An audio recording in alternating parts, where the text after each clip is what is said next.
OpenAI is back. After a few slightly disappointing releases, they finally released something that is worth checking out. It is called GPT Image 2, and it is truly amazing when it comes to generating things with a lot of text or with a lot of context. Just take a look at these visuals. These weren't possible before with Nano Banana. Now, if we combine that with Seedance, you can make some pretty cool and interesting looking shots. Some idiot apparently prompted that a tornado will hit us. Is Polly on the copter or does that Piles our channel?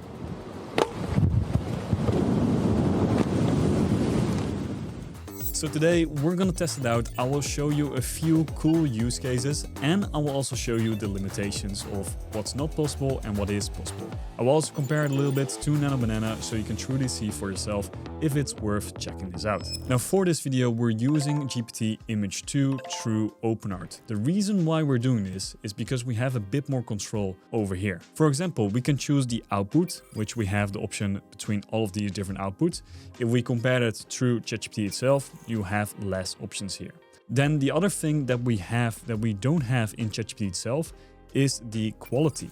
We have the option between low, medium and high. The quality is not the same as the resolution.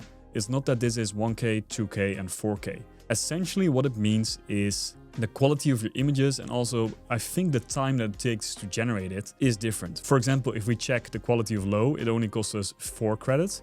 If we do high, it's 175 credits, which is a big incremental compared to the low. Now what I'm still using is high in almost all of my generations, but if you want something fast and you just want to test out if your prompt works, then you can try it out with low, which will save you a lot of credits. If you want to follow along, I will leave the link to OpenArt in the description down below. So to explain the difference between low, medium and high, I've generated the same prompt and the same reference image 3 times on all the different settings. So here's the result. First, we have low. Keep in mind that the aspect ratio on all the 3 videos is exactly the same. The interesting thing here is that on the highest generation, it has the lowest size. That's a bit weird here. But let's actually take a look at the image to see if we can see a difference between low, medium, and high. So this is low. We can see this doesn't quite look like Mr. Beast. We take a look at the contestants. It's not that great. Yeah, I don't know what happened here, but yeah, that's not good. Also, can we point out this thing right here? We can just see that it hasn't thought about it properly. If we take a look at the YouTube interface, it looks quite good, although this button looks a bit too red in my opinion. Other than that, yeah, this is just not good. You can see that this is a fast generation. Then if we compare to medium, we can see that here, what the hell is this guy doing? I like people saying that Nano Banana is doomed forever. I just still don't agree. I think this is good at some things, but it isn't the best. I'm also not saying that Nano Banana is the best, but yeah, it still has some way to go. At least we have Mr. Beast looking a bit better. I look a bit more realistic, I would say. We have no mess up on this thing. And in terms of text, buttons, all that looks pretty decent. Subscribe button is positioned a bit weird. It feels like this is coming from a playlist or something. Lastly, we have high, so this took us the most amount of credits. Mr. Beast looks good. I would say I kind of look like I don't belong here, like I've been photoshopped in there. If we come over to the text, looks pretty good. This button looks slightly weird in my opinion. But yeah, again, the people here, it's just not good with the background. It feels like it has used all the compute of generating realistic images of me and Mr. Beast. So yeah, that's the difference between low, medium and high. For reference, I ran the same prompt through Nano Banana Pro, and here at least the people seem to be better. It also feels like it's way too oversaturated. It kind of looks like a thumbnail from Mr. Beast. Yeah, this is not bad, I would say. Then I also did it on Nano Banana 2. Here I would say the interface of YouTube looks a bit more realistic, but I have to be honest there, if we take a look at the text, then we can see that some of these comments just don't make sense. This was the circuit is straightened.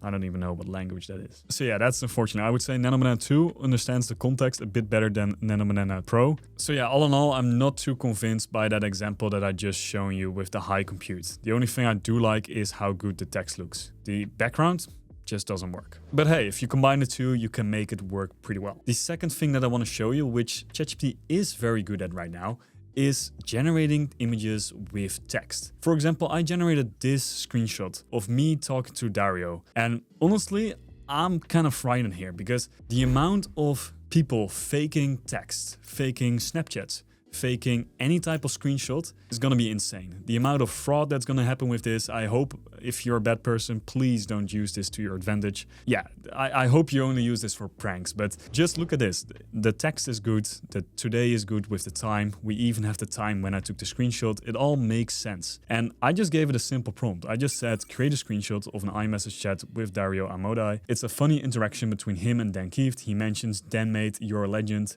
And because of that, you get unlimited Cloud Code credits for the rest of your life.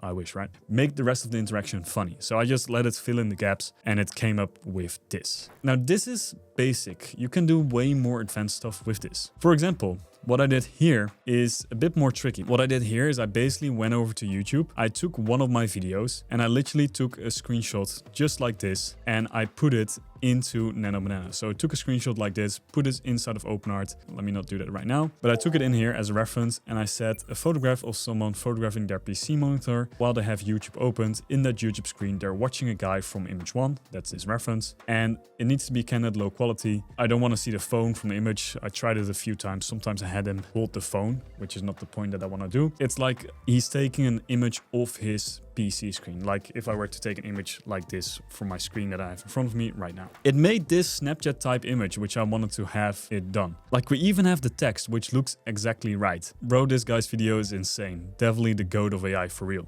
I mean, I wish someone sent me that. Yeah, but all in all, that's crazy. Then I tried something else. I tried combining this with Seedance, and let me show you this. So here I went over to video and then I put it inside of Seedance and I gave it a prompt and I wanted the person to talk about it. Yo, this dude is GOAT. Everyone should watch this video. His name is Dan. Unfortunately, it didn't work. Like the voiceover worked, but me lip syncing to that doesn't make sense. I tried even prompting it, like the person recording him is speaking, not the person on the screen. Tried it like 3 different times, got 3 different results. Yo, this dude is the GOAT. Everyone should watch this video. His name is Dan. Now, it's not good yet, but if you can make it work, then you can make some pretty interesting shots of it. It's pretty cool that you can have ChatGPT combined with Seedance and make it look like it's actually real. It's also scary at the same time. I keep reminding myself, like, don't do bad stuff with this. Not that I intend to, but you get what I'm saying, right? Like, you can fake testimonials. You can pretend like you ordered something. Yeah, no, I'm not gonna give you any ideas here. Let's move on to the next thing here. Here we got one more example of me having a chat with Mark Zuckerberg. Like this in Nano Banana wouldn't look as good as this. I know, of course, you can Photoshop this easily, but just how quickly you can do something like this with just a simple prompt is pretty cool. Another example that I've seen going viral online is creating a poster with a detailed color analysis of what your best features are and what the type of color you need to wear. I tried it out just before this video, put in this selfie, and then apparently my season is soft autumn. Go crazy with this, whatever you like, whatever you want to hear it, AI will tell you that. I'm taking this with a grain of salt, like it looks good. But yeah, if I'm gonna be honest, I still think I can rock blue.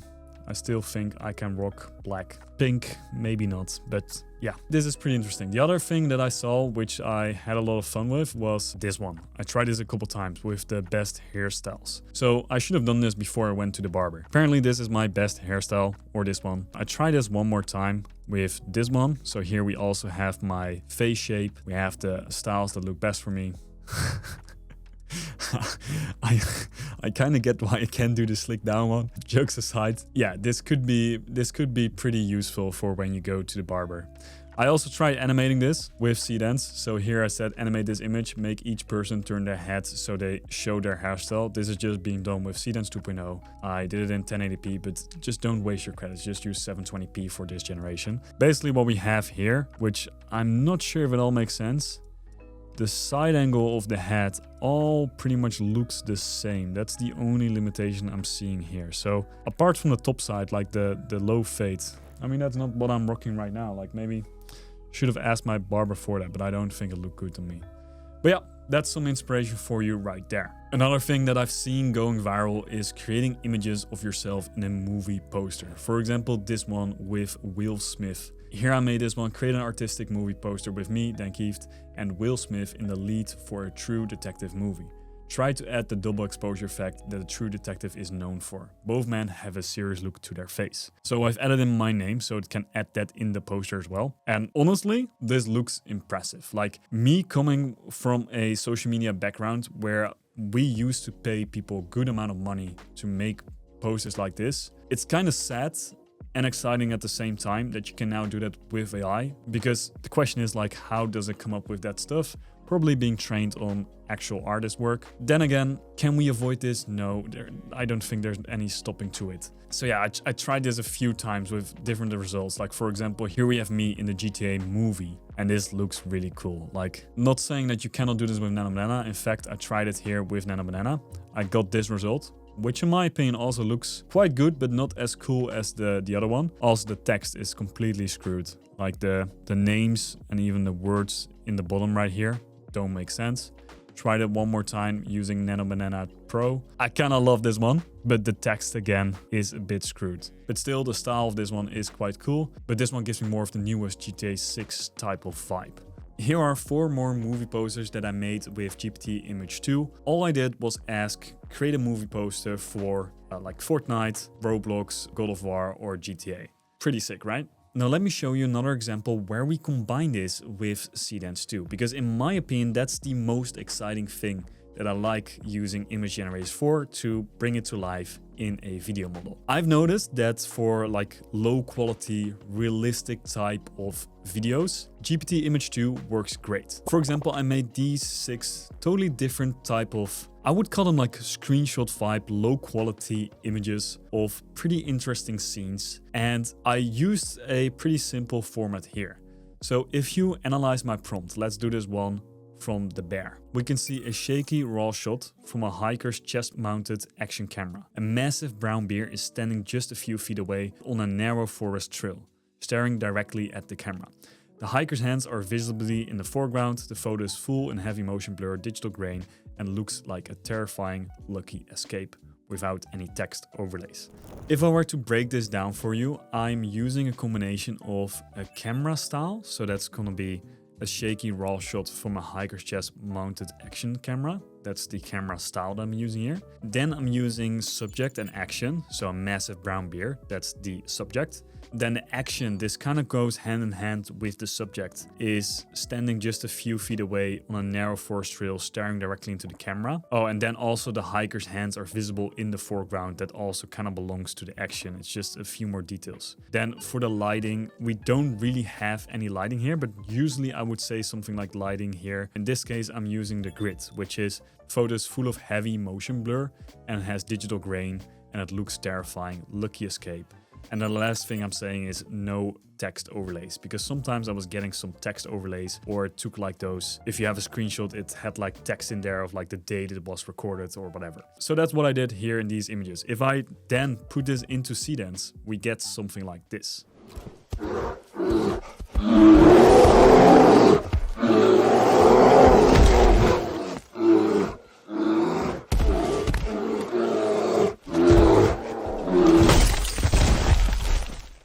That's pretty terrifying, right? Now, the way I made this is as followed. And it's easier than you think. In fact, I didn't use a prompt at all. Like, Seedance is pretty good at just understanding the context and knows what needs to happen, so no prompting being used. I tried this with a few of the other shots here as well.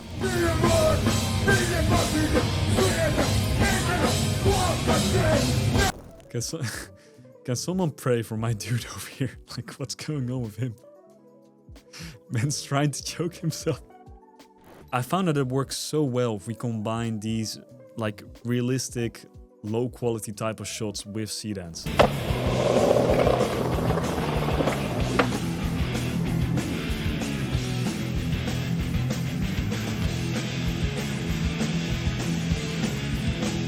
I didn't even ask it for the slow motion, and it's not even possible if you were to do it like a realistic shot, but still it looks cool. This one too also looks cool.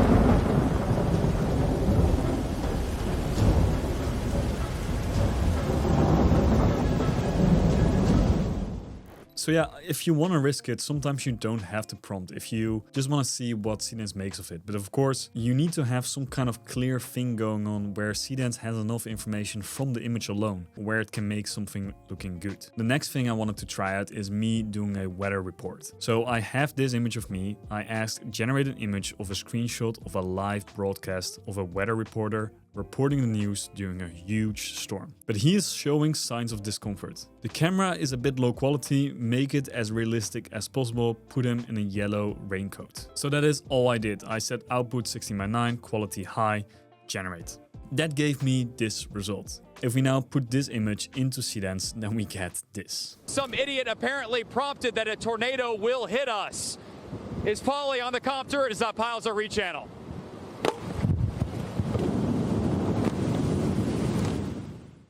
Besides the American accent though, I love this video. Like the way to fix this was to probably do like audio to video and me saying this myself and then putting it in there with this reference. But yeah, just for time's sake, trying it like this, pretty cool, good result. And like it keeps the text here consistent without me having to prompt anything on that. I just kept it really, really simple here. The next thing I want to look at is translation. How good is GPT Image 2 with translating your images? So I made this image of a Chinese takeout menu using this huge prompt. And it gave me this. A lot of text going on. And I made this with GPT Image 2 because then we know that it doesn't mess up with text. We got this in English right now. Let's translate this to another language. So here I did it in French, and to be honest, it looks pretty good. As far as I know my French, which I know it a little bit because I didn't pay that much attention in school, the words look right. Like I know this is beef, I know this is with, I know this is greens, seems about right. Then I translated this French to Dutch, and this is the language I do know. It is pretty correct. It does look like some of the translations are a bit too like done in a weird way. Like some words in Dutch, like especially on the Chinese takeout menu, we would put them in English. But overall, I understand all of it. It looks clear to me. There are no mess ups in the translation. Here I have another example of a few parking signs. So I made this using GPT Image 2 again. And the thing that I disliked when I translated this to French is it made it way brighter. Like that was not my intention. Like maybe I should have said keep it in the original colors, in the original style.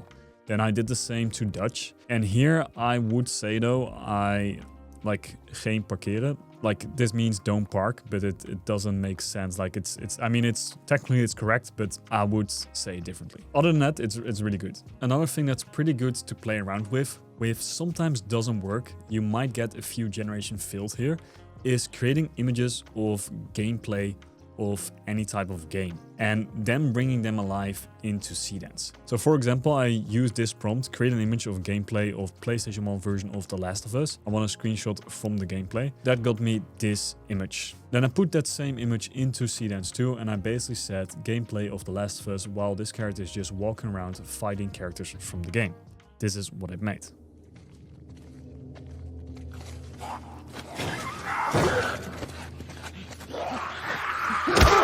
Okay, besides that this guy is just running through this concrete block there, which might be a game bug, the sound and the movement look like a video game. So that is my first look on how you can use GPT Image 2 together with Seedance. If I've missed any of your favorite prompts, let me know. I will do a follow-up video on this. And if you want to try this out yourself, then use the link in the description down below. It will help support the channel. And lastly, if you want to see all of the prompts that I've used throughout this video, then make sure that you go to my school community. In the YouTube resources, you can find all of the prompts and all of the files that I used for each and every video that I post. Click the video that's on the screen right now if you want to learn how to create cinematic AI films using Seedance 2.